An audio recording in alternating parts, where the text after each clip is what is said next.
कपड़े, इतने tight tight बच्चे कपड़े पहनते हैं कि झुक ही नहीं सकते। झुके कैसे? क्योंकि झुके तो फटे, इसलिए झुक भी नहीं सकते। जीन्स झुकने ही नहीं देती।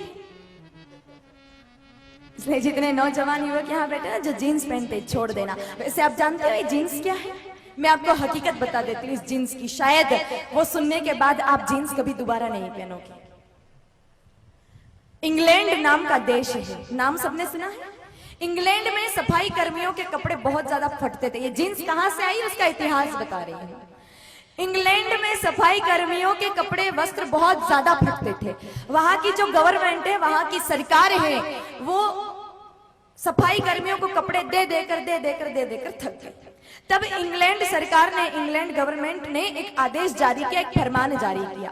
कहा कि जो कोई व्यक्ति ऐसा कपड़ा बनाएगा जो मोटा हो, जल्दी फटता ना हो, जल्दी गंदा ना होता हो, तो उसको इंग्लैंड सरकार उचित दाम देकर, उचित मूल्य देकर खरीद लेगी। जैसे ही ये फरमान हिंदुस्तान में आया, उस समय भारत की अरविंद मिल ने, ध्यान से सुनना, हिंदुस्तान की अरविंद मिल ने सबसे पहले जींस बनाया और भेज दिया इंग्लैंड। किनके लिए? सफाई कर्मियों के लिए, गटर साफ करने वालों के लिए।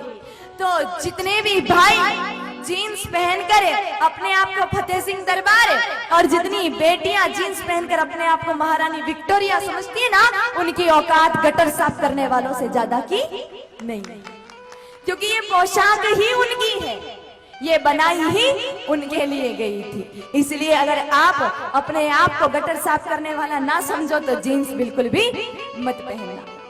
और विडंबना कैसे? लड़के तो पहनते ही पहनते, पर लड़कियां पीछे नहीं है जीन्स पहनने में। लड़कों की जीन्स होती है एडी एडी तक, और लड़कियों की जीन्स होती है घुटने घुटने तक। ऊपर टी शर्ट पहनती है जिसके बाएं स्लीव्स तो होती नहीं, उनको देखकर ऐसा लगता है कि इनकी आस्ती ने कोई उंदरे गुतर कर ले गए। बेटियों को कभी भूल कर भी जीन्स नहीं पहनना चाहिए। एक बार बेटे खुद को गटर साफ करने वाला समझ के पहन ले, कोई बात नहीं, लेकिन बेटियों को नहीं पहनना चाहिए। देखो आज हमारे हिंदुस्तान में बेटियों का अपमान हो रहा है। रोज अखबार उठाकर देखें तो लगभग 70% खबरें हमको बलात्कार की, दुष्कर्म की और छेड़छाड़ की मिलती है। रोज अगर सुबह सुबह टीवी खोल कर देखे तो सुबह सुबह ही दिमाग खराब हो जाता है। इतनी खबरें बलात्कार की, दुष्कर्म की, छेड़छाड़ की आती है। क्यों? पहले नारियों का इतना सम्मान होता था, आज ऐसा क्यों हो रहा है? मैं ये तो नहीं कहती कि सारा दोष बेटियों का है, नहीं, लेकिन 70% गलती सिर्फ लड़कियों की होती है। जब टाइट टाइट जींस और अधनंगे कपड़े पहनकर कोई लड़की बाजार में गुजरेगी और किसी दुष्ट पापी की नजर पड़ गई तो पूजा की थाली लाकर आरती उतारेगा क्या? फिर तो इज्जत ही जाएगी। कुछ पढ़े लिखे लोग नहीं मानेंगे, ये 21वीं सदी है, इसमें ऐसा कुछ भी नहीं होता है। लेकिन मेरे भाई बहनों याद रखना, सदी चाहे कैसी भी हो, जमाना चाहे कोई सा भी हो, लेकिन अगर घर के आंगन में आपने भोजन की थाली खुली छोड़ रखी है ना, तो कुत्ता तो मुंह मारेगा ही मारेगा। इसमें कोई सदी या जमाना कुछ नहीं कर सकता। ये दोष कुत्ते का नहीं, ये दोष तो हमारा है। थाली को खुला क्यों छोड़ा? अगर ढक के रखते तो किसी कुत्ते की इतनी औकात नहीं है कि ढक्कन उठा के उसको जूठा कर सके। इसलिए बेटियां अपने वस्त्रों पर थोड़ा विशेष ध्यान दें और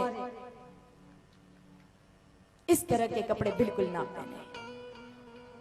वैसे भी लड़कियों को ऐसा लगता है कि हम जीन्स में ज्यादा सुंदर दिखते हैं, ऐसा बिल्कुल नहीं। आप स्वयं दो लड़कियों की तुलना करना, एक ने भारतीय संस्कृति के अनुरूप कपड़े पहने हैं, सलवार कमीज पहना है, अच्छे से दुपट्टा लगा रखा है, बाल पर तिलक लगा रखा है और मेकअप बिल्कुल नहीं कर रखा है, लिपापोती बिल्कुल नहीं की है, और उसके सामने दूसरी जीन्स वाली लड़की है बिल्कुल मॉडर्न, खूब सारी लिपापोती कर रखी है। दोनों की तुलना करके देखना, जो भारतीय संस्कृति के अनुसार कपड़े पहनने वाली लड़की है ना, वो माता सीता, माता रुक्मिणी, माता अंबा, दुर्गा, भवानी, जगदम्बा जैसी दिखती है, और जींस वाली लड़की किसी राक्षसी सुपनखा पूतना से कम नजर नहीं आती।